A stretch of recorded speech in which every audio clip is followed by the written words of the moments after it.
Bien, entonces está muy claro y es bastante evidente que si oímos que muchos años después, frente al pelotón de fusilamiento, el coronel Aureliano Buendía recordaría algo, quiere decir que se ha hecho un salto temporal. Ya tenemos dos elementos, se han creado expectativas. Muchos años después de que el coronel es coronel, bien, aquellos que se interesen por los grados militares inmediatamente tendrán una, y los que no se interesen también, tendrán una imagen acerca de cómo es un coronel. Que si tiene 25 años, o tiene 35, o tiene 45, depende. Los que sepan un poco más dirán, hombre, un coronel tiene alrededor de 35 o 40, si ha hecho carrera en un colegio militar y nada más, y nunca fue a la guerra. Si fue a la guerra, pues igual a los 26 años es coronel, como el coronel Gaddafi de Libia. Pero claro, dice, muchos años después. ¿Y ese muchos cuánto es muchos en un libro que se llama 100 años de soledad?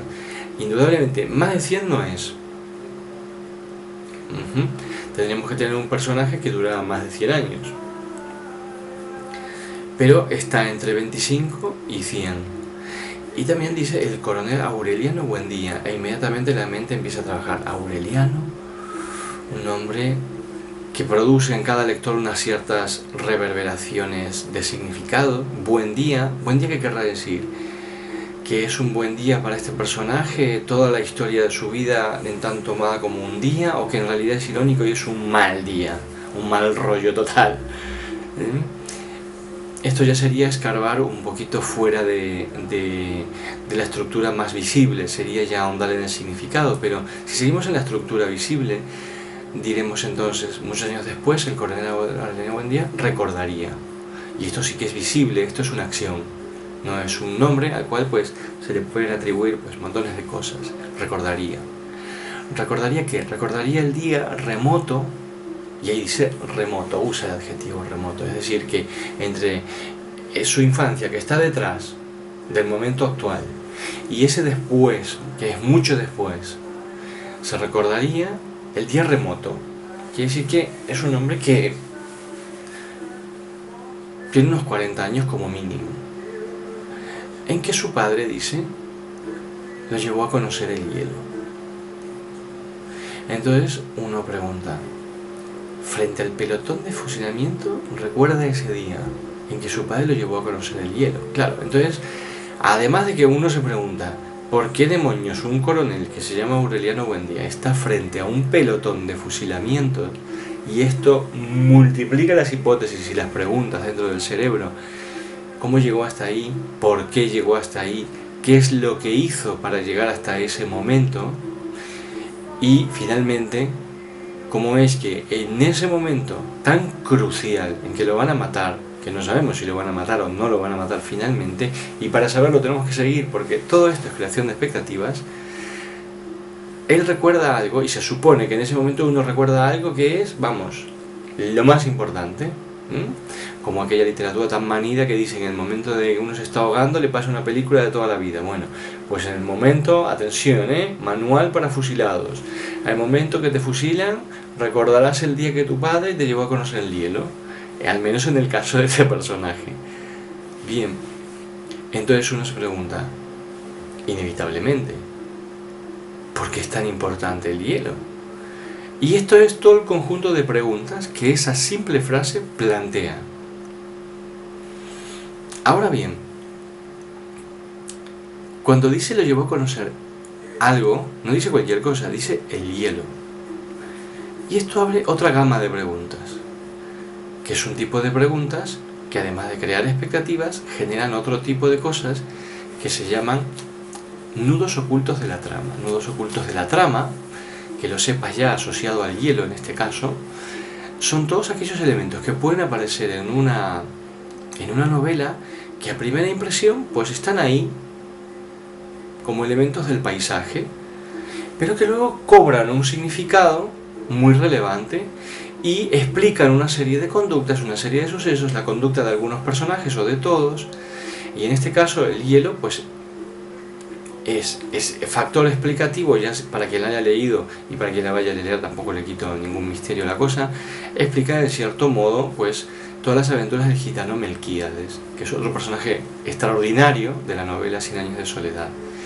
Bien, entonces, pero en este momento este asunto del hielo es un nudo oculto de la trama, algo que está planteado ahí y que luego cobrará un significado a posteriori. No es un nudo oculto de la trama de los más potentes, de los más fuertes. Hay novelas en que los nudos ocultos, cuando a posteriori descubres el nudo oculto, dices, ostras, menudo nudo oculto. Es decir, son esas cosas que uno las tiene siempre delante de la vista, delante de los ojos y no la ve. Y cuando al final se aclara qué es lo que pasaba, si es que había algún misterio a resolver o si había dudas que ir desmenuzando y aclarando, uno lo encuentra clarísimo, que todo eso estuviera ahí presente, porque de alguna manera hacen, si no es una novela de misterio, sino que es una novela realista o como Cien años de soledad, que la han escrito a un género que muchos la inauguran con ello, o con Carpentier, el realismo mágico, es simplemente pues un elemento del decorado que contribuye a que cuando luego pase algo de algún tipo de evento, ese evento no sea sorpresivo dentro de ese mundo, sino que en función de lo que ha ido apareciendo uno diga, ah, pues este elemento no es extemporáneo, no es extraño en este mundo, está contente con este mundo, está de acuerdo con este mundo. Y el hielo, porque claro, uno lo que se pregunta ahí en ese momento es ¿qué pueblo, qué población o qué momento histórico vivía esta gente que un evento extraordinario en la vida de un niño era llevarlo a que conociera hielo? No existían las neveras, esto es lo primero que ya a uno se le ocurre, o las heladeras, ¿no? No existían. Bien, entonces ya esto apunta a que el cerebro siga tapando parches, siga rellenando huecos. Esta es una función importantísima de la obra literaria, de la obra narrativa, sea novela, sea cuento, sea relato, o incluso si es una película. Es generar una serie de hiatos, de huecos, de agujeros, a veces auténticos agujeros negros que absorben toda tu capacidad de atención, y que tu cerebro vaya rellenando huecos con ese instinto que la psicología transaccional dice que posee el cerebro humano, que es la necesidad de otorgarle un significado a las cosas.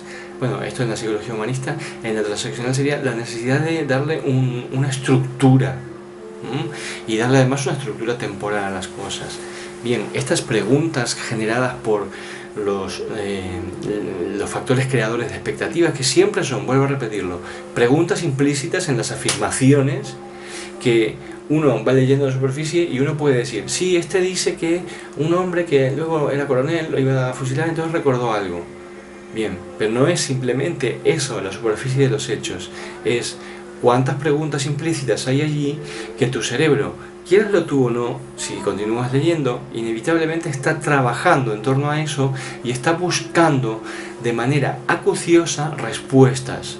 Y ese es el trabajo al que te aboca cualquier obra narrativa, sea novela, sea cuento, sea relato o sea una película. Te aboca a una búsqueda frenética o una búsqueda apacible y tranquila también. Es posible esto, en Proust, en Magritte, en Sebald, pues la búsqueda es apacible, pero hay búsqueda también. No existe una novela estrictamente, como dicen a veces, que no tenga una trama, es decir, que no tenga los elementos, los sucesos o los eventos ordenados de una manera que no te atrape. Hombre, evidentemente de alguna manera te atrapa, porque si no, directamente no leerías. Existe en algún mundo borgiano toda una serie de novelas que han consumado el arte de la no trama y que nunca fueron escritas y están almacenadas en un espacio vacío. Pero ahora estamos en la otra biblioteca, en la del espacio relleno o rellenado. Bien, tenemos entonces dos elementos, la creación de expectativas y los nudos ocultos de la trama. Luego otra cosa que resuelve de manera estupenda en esta primera línea de la novela García Márquez es algo que esto sí que es extraordinario. En toda novela hay que resolver qué elementos van a ser resumidos y qué elementos van a ser escenificados, acordando siempre que lo que va a ser escenificado son aquellas escenas cumbres, aquellas escenas realmente importantes que aportan un significado general a la historia y a la trama y un significado general y específico de ese momento a la historia de un personaje, sea protagonista, sea secundario, sea el que sea. Bien, y esas son las escenas.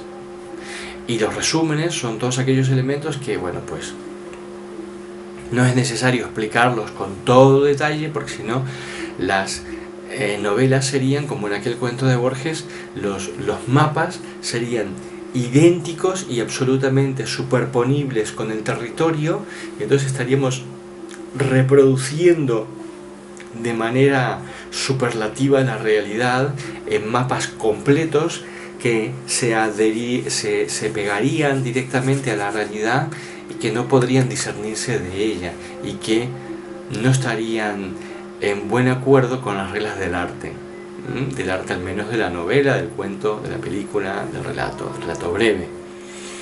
Entonces, ¿cuál es la enorme innovación de García Márquez? Y esto realmente es una innovación, y lo dice y lo descubre Milán Kundera.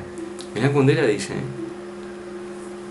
la gran innovación de García Márquez en 100 años de soledad es que esa novela no tiene escenas. Todo es importante. Todo lo que sucede es importante. Y las escenas que parecen brotar y germinar se disuelven, dice él, en el flujo narrativo. Un flujo narrativo mágico que las arrastra. Se pueden leer, ustedes pueden coger el libro de García Márquez y abrirlo en cualquier página y verán que apunta a una escena, se abre, esta escena emite su mejor significado e inmediatamente un personaje de esa escena vira hacia hablar de otro momento de su vida y se abre otra escena de ese otro personaje. La 100 años de soledad es un flujo no de conciencia, y dice Milán Kundera, es como si una voz narrativa se hubiera puesto a narrar y narrara desde un punto en el pasado y aquello fuera como un chorro de narración, como un río. Esta es la gran innovación. De todas maneras, es necesario que recordéis, sobre todo quienes estáis aprendiendo, quienes estáis haciendo los primeros pinitos, que sepáis que una cosa es escenificar, otra cosa es resumir. Es decir, alguien va y hace el amor con otra persona. No vamos a explicar todo, cómo durmieron, cada ronquido, tal. No, se dice al día siguiente. Entonces esa frase elíptica, al día siguiente, muchos años después, se supone que ahí en medio pasa un montón de cosas. Todo esto no se va a explicar, no se va a describir, no se va a escenificar, no se va a detallar. Ahora continuamos.